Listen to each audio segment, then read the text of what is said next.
Hey everybody, I'm HubSmash, and let's talk about The Division. The Division is a game that I've been looking forward to since I first saw the announcement at E3 2013, I believe it was. And I didn't really know what it was, but I thought it was kind of a survival looking game, and I was intrigued. I was interested, and I wanted to see what happened. After a few years, I kind of realized it wasn't a survival shooter, it's more of a third person MMO loot fest.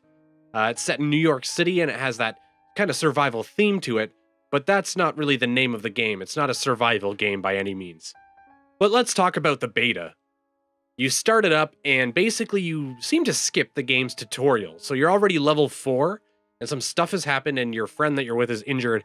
She basically explains that a base of operations key to success, so your first and really only story mission is outlined as establishing your base of operations and finding a doctor to run the medical wing.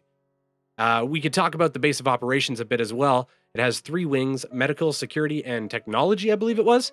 Each wing corresponds to a skill or ability tree in the character's loadout. Eventually, you learn that by spending resources on a specific wing, you can upgrade the wing, which unlocks abilities in that wing's associated ability tree, or perhaps modifications on the abilities that you have.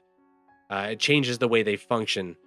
There are also vendors at your base of operations and people there to send you on side missions, as well as your stash, things like that.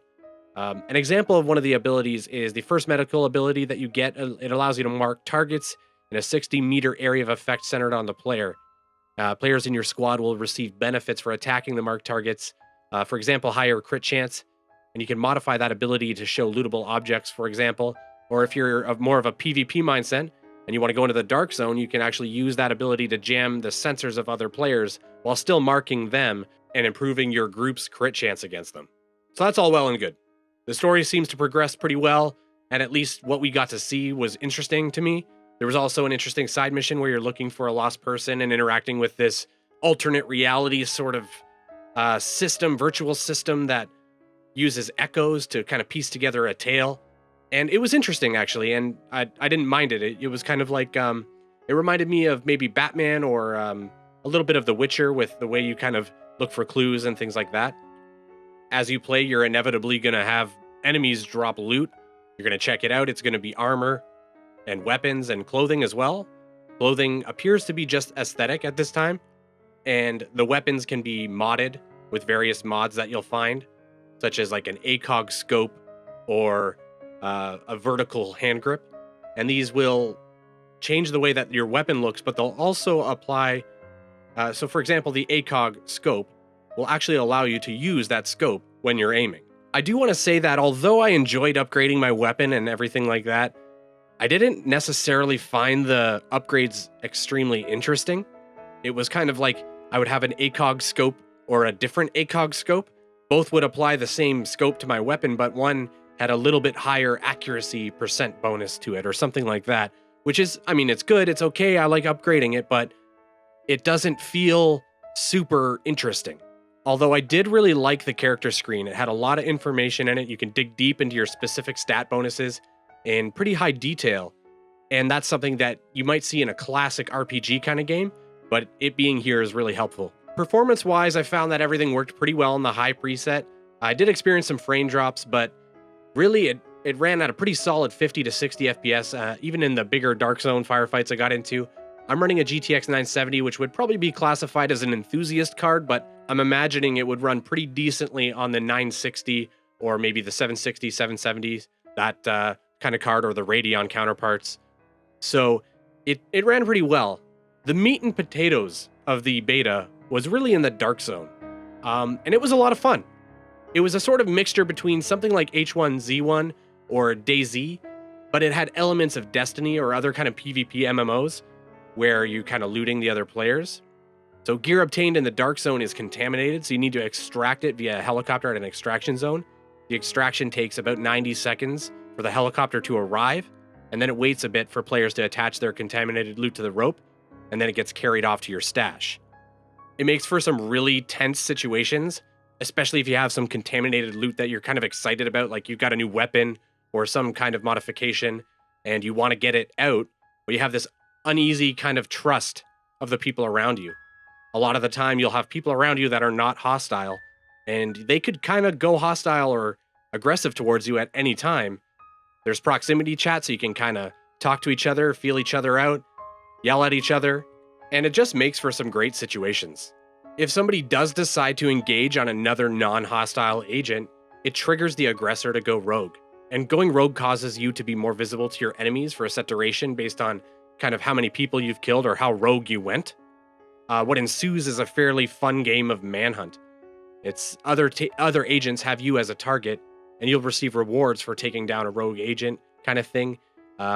If you're the rogue agent that gets taken down, you suffer a harder penalty in the form of Dark Zone currency and rank, as well as if you're taken down as a rogue agent, you drop any contaminated loot you might have picked up by going rogue in the first place. So going rogue has this kind of high risk, high reward playstyle to it. The only thing that I'm not sure about is how deep does this go? I don't think I could play this for hours and hours and hours and hours on end.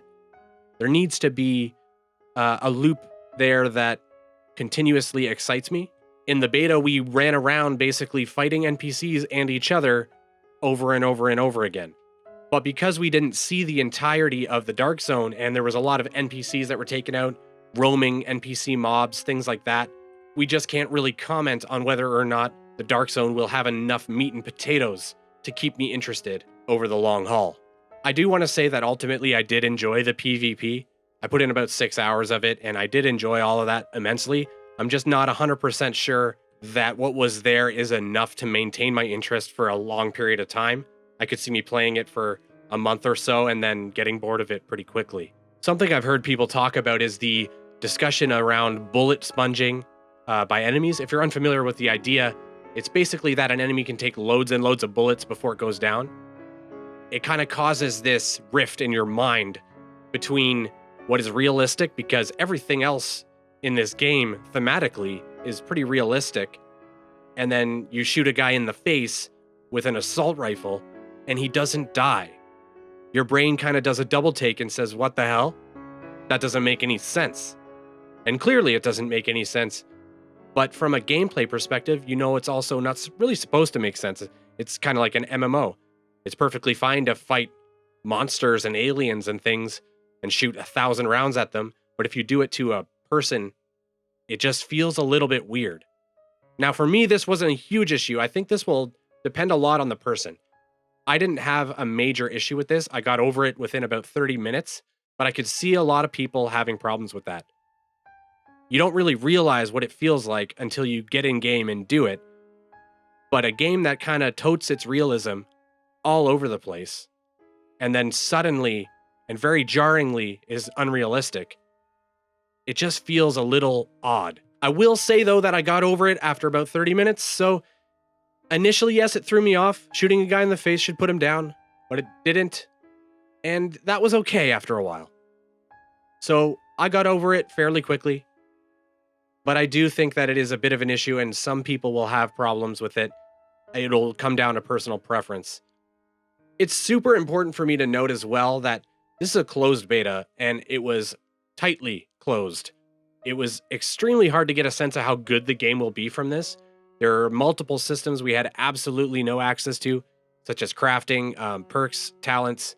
The beta only offered 4 equipable skills. One of them could be modded if you had enough medical resources, but it was possible to not get that as well if you didn't do the side mission.